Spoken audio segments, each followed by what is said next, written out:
Terserah, mari kita lanjutkan membaca tentang pendekar pedang menangkap tikus ya. Dalam sesi ini kita akan mengutip episode berikutnya ya. Tampillah kemudian seekor kucing abu-abu yang semula diam dan sekarang berkata, dari dulu memang saya berpendapat demikian. Karena itu saya telah mengkhususkan latihan sebagai berikut. Jangan merasa jeri menghadapi musuh.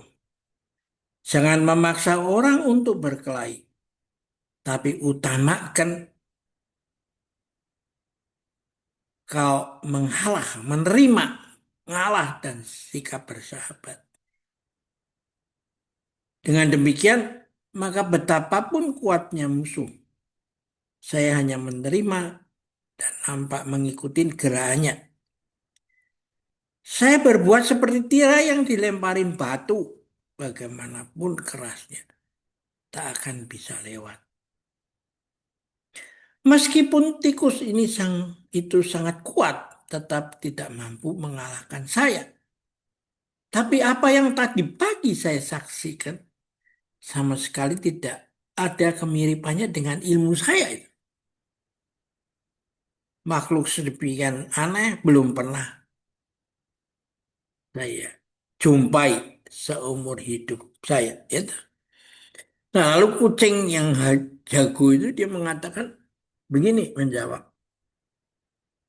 Apa yang kau sebut dengan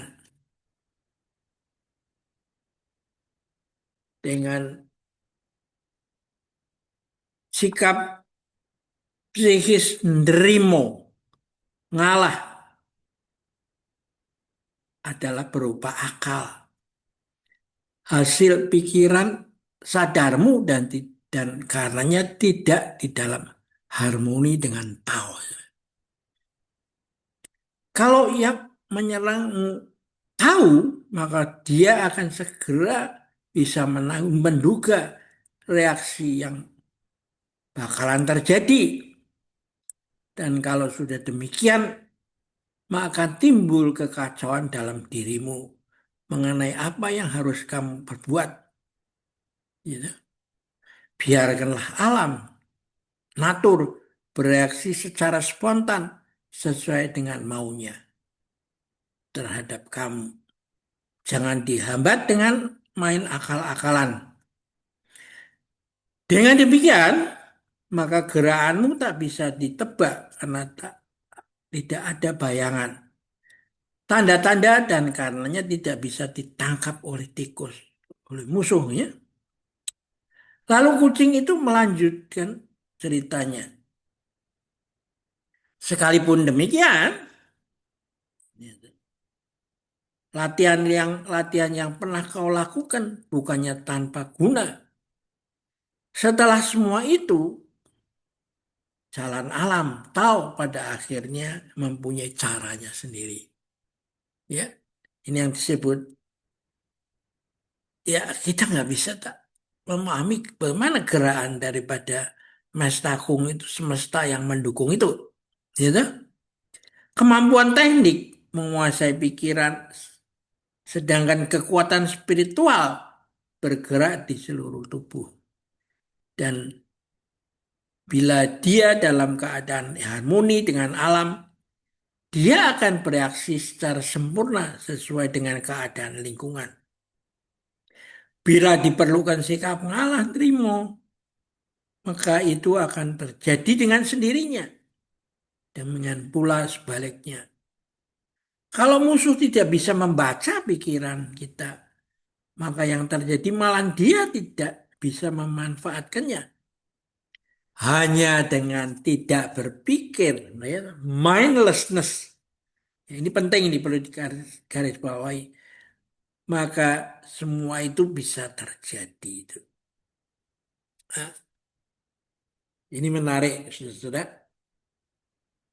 Dan kalau Anda simak dengan benar-benar, ini ada kaitan dengan